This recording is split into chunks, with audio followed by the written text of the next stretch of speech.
квота от играта Hungry Shark, която предполагам всички знаете и даже някои можете да играете.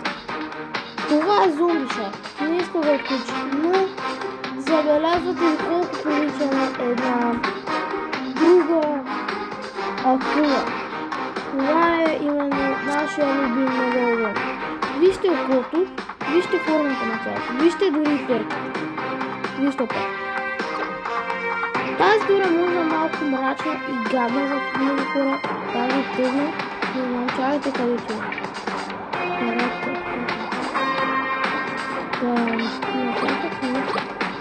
Ето го. Вижте сега тази перка. Виждате ли перката? Няма как да го сбъркате. Вижте опашката. Огризана, нали? Формата на тялото. И най-вече окото. Същото мляво изпъкнало окото. Наистината няма да го коментирам, захапката на всички ме е ясно. Формата на тялото също дори размери.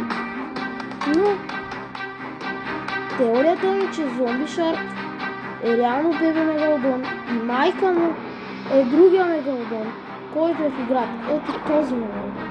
Майка му на това нещо е този мегалодон и вижте как има тези белези. Тя и тези белези навсякъде по тялото, това нещо. И да, този мегалодон е жена, според мен.